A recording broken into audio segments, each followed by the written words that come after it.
నేను తెచ్చిన తెలంగాణను చెరిపేస్తారా అంటూ వార్త.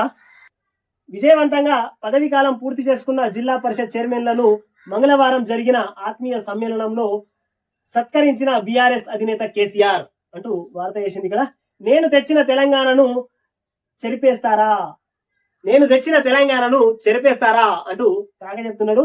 కాంగ్రెస్ రాగానే కరెంటు కొరత, తాగునీటి కొరత, రాష్ట్రంలో శాంతి భద్రతల సమస్యల బాధ కలిగిస్తున్నది. అధికారంలో ఉన్న ప్రజల కోసమే నిలబడాలే.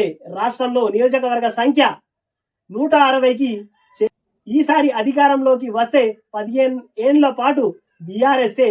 త్వరలో అన్ని స్థాయిల్లో పార్టీ కమిటీల నిర్మాణం.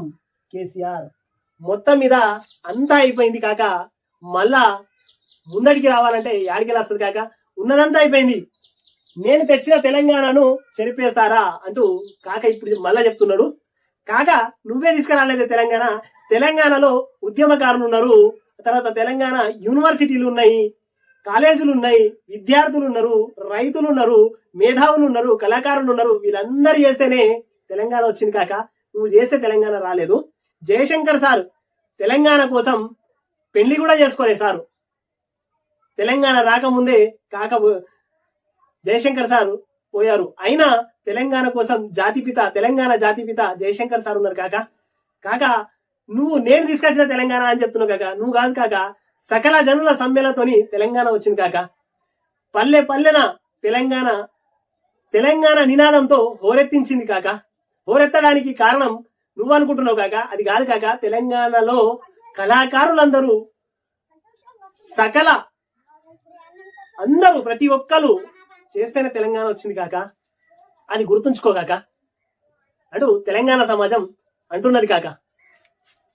అతి త్వరలో కాక మళ్ళా బీఆర్ఎస్ఏ వస్తుంది, 15 సంవత్సరాల వరకు ఉంటది అంటూ కాక భవిష్యం అని చెప్తున్నాడు. కానీ ఇక్కడ గ్రౌండ్ రిపోర్ట్ అయితే అట్లా లేదు కాక. మొత్తం మీద బీఆర్ఎస్ పార్టీ షెడ్డుకు పోయింది కాక. సారు కారు ఇక షెట్టుకే పోయింది అని తెలంగాణ వాళ్ళందరూ చెప్తున్నారు కాక. సరే, కాక వర్షంలో కాక పార్టీ కోసం కష్టపడుతుండు, ఇంకా ప్రజల కోసం ప్రతిపక్షంలో ఉండి కొట్లాడు కాక. కొట్లాడితే ఖచ్చితంగా వస్తే రావచ్చేమో, దానికి ఏం అభ్యంతరం లేదు. కాకపోతే ఇప్పుడున్న సిచ్యువేషన్ లో మాత్రం బీఆర్ఎస్ పార్టీకి బట్ట కట్టే అవకాశమే కనిపించకొచ్చింది కాక అని తెలంగాణ ప్రజలు అనుకుంటున్నారు కాక. గత ప్రభుత్వ సమాచారాన్ని తీసేస్తారా? అదంతా ప్రజల ఆస్తి, కాపాడాల్సిన బాధ్యత సీఎందే. ప్రభుత్వ వెబ్సైట్లు, సోషల్ మీడియా హ్యాండిల్స్ నుంచి సమాచారం తొలగింపుపై కేటీఆర్ ఆగ్రహం అంటూ వార్త వేసింది. 2వ పేజీలోని వార్త.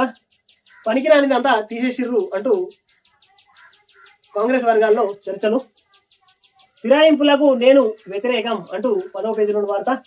సత్సంగ్లో తొక్కిసలాట, 116 మంది దుర్మరణం అంటూ 7వ పేజీలోని వార్త. ఇది కూడా.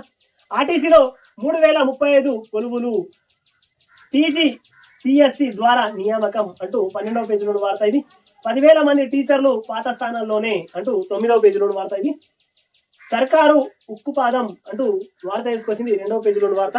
7 మండలాల సంగతి ముందు తేల్చాలి అంటూ వార్త చేసింది కదా. ఆ తర్వాతే చంద్రబాబుతో చర్చించాలి. బాబుపై ఒత్తిడి తెస్తే మనవి. మనకో స్థాయి. కాంగ్రెస్ పాలనలో పల్లెలు పారిశుద్ధ్యం లేక రోగుల విజృంభణ. రైతు ఆత్మహత్యలపై విచారణ జరపాలి. Siddipet MLA Harish Rao demand.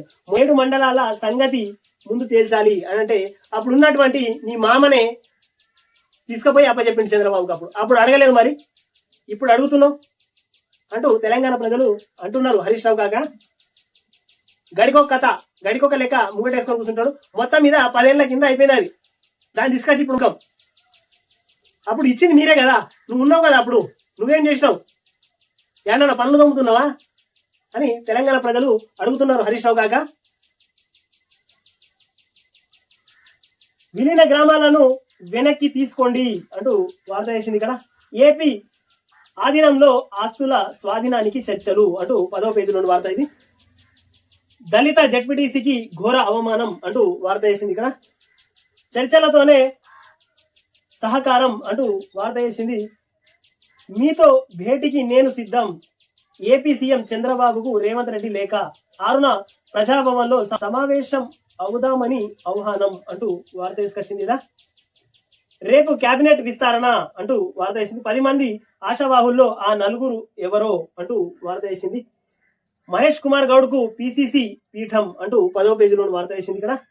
అంటూ ఛత్తీస్గఢ్ ఎన్కౌంటర్ లో 11 మంది నక్సల్స్ మృతి అంటూ వార్త తీసుకొచ్చింది 7వ పేజీలో వార్త. అదాని కోల్మాల్ పై దర్యాప్తు అంటూ వార్త తీసుకొచ్చింది ఇక్కడ. మొత్తం మీద కేనన్ టీవీని సబ్స్క్రైబ్ చేయండి, షేర్ చేయండి, కామెంట్లు పెట్టండి.